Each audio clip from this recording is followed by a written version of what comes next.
حضرت موسیٰ نے اللہ سے سوال کیا نا کہ اللہ تو نے یہ موت اور زندگی کو کیوں بنایا؟ یہ کیا دنیا کا مقصد ہے کہ ایک بچہ پیدا ہوتا ہے، پیدا ہونے کے بعد ماں باپ اسے پرورش کرتے ہیں، بڑا کرتے ہیں، کوئی بچپن میں ہی انتقال کر جاتا ہے، کوئی جوانی تک رہتا ہے، کوئی بڑھاپے تک رہتا ہے، لیکن ایک وقت آتا ہے کہ اسے دنیا سے جانا ہوتا ہے، اسے رخصت ہونا ہوتا ہے۔ اس بات کا جواب اللہ نے قرآن میں بھی دیا ہے۔ اللہ تعالیٰ فرماتا ہے الذی خلق الموت والحیات لیبلوکم ایکم احسن عملا۔ اللہ فرماتا ہے ہم نے موت اور زندگی کو بنایا۔ ہم یہ سمجھتے ہیں کہ شاید بے فائدہ ہم پیدا کر دیے گئے۔ اچھا یہ سوال جو تھا نا، یہ ہم نے دنیا میں جانا ہی نہیں۔ ہم نے کبھی کسی سے نہیں پوچھا کہ آخر یہ دنیا میں ہم آئے کیوں ہیں۔ دیکھو ہر چیز کے پیچھے ایک وجہ ہوتی ہے، کوئی نہ کوئی وجہ ہوتی ہے نا۔ آپ یہاں آ کے بیٹھے ہوئے ہیں، اس کے پیچھے بھی کوئی وجہ ہے۔ ہم بات کر رہے ہیں، اس کے پیچھے بھی کوئی وجہ ہے۔ یہ موبائل کے پیچھے کور لگا ہوا ہے، یہ اس کے پیچھے بھی وجہ ہے۔ یہ لائٹنگ جل رہی ہے، کیوں جل رہی ہے؟ کیونکہ اندھیرا تھا، اندھیرے کو ختم کرنے کے لیے لائٹیں جلائی گئی۔ غرض کے دنیا کے ہر کام کے پیچھے کوئی نہ کوئی وجہ ہوتی ہے، لیکن دنیا کا جو سب سے بڑا کام تھا وہ یہ تھا کہ اللہ تو نے ہمیں پیدا کیوں کیا؟ صرف کمانے کھانے کے لیے، بڑے گھر بنوانے کے لیے، پھر مر جانے کے لیے؟ تو نے کیوں پیدا کیا؟ یہ سب سے امپورٹنٹ سوال تھا، لیکن افسوس یہ سوال کا جواب نہ والدین نے بتایا، نہ ٹیچر نے بتایا، نہ دوستوں نے بتایا، نہ رشتہ دار، کسی نے نہیں بتایا، لیکن جس نے پیدا کیا ہے نا اس نے بتایا۔ اللہ نے فرمایا وَمَا خَلَقْتُ الْجِنَّ وَالْإِنسَ إِلَّا لِيَعْبُدُونَ، میں نے جنات اور انسان کو اپنی عبادت کے لیے پیدا کیا ہے۔ اور اللہ فرماتا ہے کہ اے میرے بندو، تم سب دنیا میں ایک دوڑ لگا رہے ہو، اور اعلموا انما الحیات الدنیا لعب ولہو وزینۃ وتفاخر بینکم وتکاثر فی الاموال والاولاد۔ اے لوگوں جان لو، سمجھ لو، یہ جو دنیا ہے نا، یہ زیب و زینت، آرائش، یہ آرامیں، یہ صرف تمہاری نظر کا دھوکہ ہے۔ دیکھو اللہ تعالیٰ کیسے سمجھا رہا ہے، کیسے پیار سے بتا رہا ہے کہ لوگوں یہ جو تمہیں نظر آ رہا ہے یہ حقیقت ہے ہی نہیں۔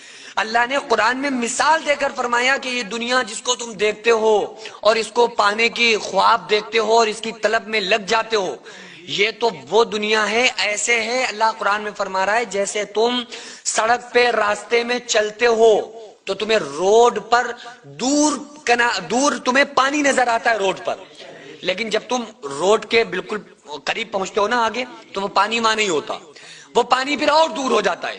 تو اللہ فرما رہا ہے اسی طرح سے تم دنیا کی طلب میں لگے ہوئے ہو، دنیا تمہارے ہاتھوں سے نکلتی جا رہی ہے اور تم دنیا کو پانے کی طلب میں دنیا کے پیچھے پیچھے دوڑتے جا رہے ہو۔ تو اللہ نے فرمایا زیب و زینت، آرائش جو دنیا میں عیش و عشرت دیکھ رہے ہو، اس کی کوئی حقیقت نہیں ہے۔ اللہ فرما رہا ہے تمہیں دھوکے میں ڈال رہی ہیں چیزیں، یہ مت کرو۔ یہ موت اور زندگی کو اللہ نے ایک مقصد کے لیے بنایا ہے، اور اس مقصد کا ذکر اللہ تعالیٰ نے سورہ ملک کی دوسری آیت میں کرتے ہوئے فرمایا الذی خلق الموت والحیات لیبلوکم ایکم احسن عملا، کہ اللہ فرماتا ہے ہم نے موت کو اور زندگی کو بنایا اس لیے تاکہ ہم دیکھیں گے، آزمائیں گے تم میں اچھے عمل کون کرتا ہے۔ یہاں پہ زیادہ عمل کی ریکوائرمنٹ اللہ نے نہیں کی، یہ نہیں بتایا کہ ہم دیکھیں گے زیادہ کون کرتا ہے، نہیں، اللہ نے کہا ہم یہ دیکھیں گے اچھے عمل کون کرتا ہے۔ ہمارا تھوڑا عمل جو روز کیا جائے وہ اچھا ہے، کبھی کبھی کے بہت سے عملوں سے، تو تھوڑا عمل ہم روز کریں۔ یہ نہیں کہ ایک دن آ گئی شب برات تو پوری رات ہم نے عبادتیں کر لیں، شب قدر میں خوب روئے دھوئے پوری سال پھر چھٹی، یہ نہیں، روزانہ اللہ کو یاد کرنا، اللہ کا ذکر کرنا، یہ اللہ دیکھے گا کہ تم میں اچھے عمل کون کرتا ہے۔ اور اللہ تو فرما رہا ہے کہ اے میرے بندو دنیا میں فکر مند کیوں ہوتے ہو، کیوں پریشان ہوتے ہو؟ تم دیکھو اے میرے بندو تم سب فقیر ہو۔ اللہ فرما رہا ہے کہ اگر تم مجھے پالو گے تو میرے خزانے تمہارے ساتھ ہوں گے، تو کیا ہوگا؟ تمہاری غریبی دور ہو جائے گی۔ اللہ فرماتا ہے اگر تمہارے پاس رہنے کے لیے گھر نہیں ہے، مکان نہیں ہے، تم اکیلے پڑ گئے ہو تو مجھے پالو۔ اللہ فرماتا ہے جب تم مجھے پالو گے تو کیا ہوگا؟ میرے فرشتے ہیں وہ تمہارے ساتھی بن جائیں گے، تو میرے فرشتے تمہارے ساتھ، تمہارا اکیلا پن دور ہو جائے گا۔ اللہ فرماتا ہے غرض کے مجھے پالو، سب کچھ جو کچھ میرے پاس ہے وہ سب تمہارا، دنیا میں کسی چیز کی خواہش نہیں رہے گی۔ ہم نے کیا کیا؟ اللہ کے علاوہ پوری دنیا کے پانے کی فکر میں ہم لگ گئے۔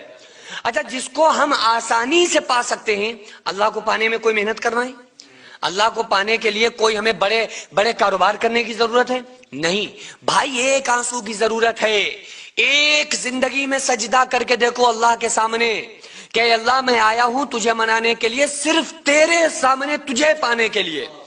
لیکن نماز پڑھنے والا نماز پڑھ رہا ہے، وہ یہ سمجھ کے کہ بس اللہ کی طرف سے فرض ہے، لاؤ جلدی سے ادا کر لیں۔ نہیں، کبھی ایک سجدے کی ہمیں توفیق نہیں ہوتی کہ اللہ یہ سجدہ ہم صرف تجھے منانے کے لیے کر رہے ہیں۔ کیا ہے کبھی؟ نہیں کرتے ہیں ہم ایک روا روی سے ایک ہماری زندگی گزر رہی ہے، بس جدھر کو ہمارا رخ کر دیا گیا سب نے ایک بات بتائی ہوئی ہے، پیسہ پیسہ پیسہ پیسہ۔ پیسہ ہے تو سب کچھ ہے، پیسہ نہیں ہے تو کچھ بھی نہیں۔ ہم دیکھتے بھی اپنی آنکھوں سے یہی ہے کہ جو غریب ہیں ان کے بچیوں کی شادیاں نہیں ہو رہی ہیں، جو غریب ہیں ان کو کوئی سلام کا جواب نہیں دیتا ہے ٹھیک سے، اور امیروں کے پاس لوگ جا رہے ہیں، ان سے رشتے جوڑ رہے ہیں۔ تو یہ چیزیں ہم نے اس لیے ہمارے سامنے آ گئی کیونکہ دنیا نے ہمارے سامنے پیسے کو پروموٹ کیا۔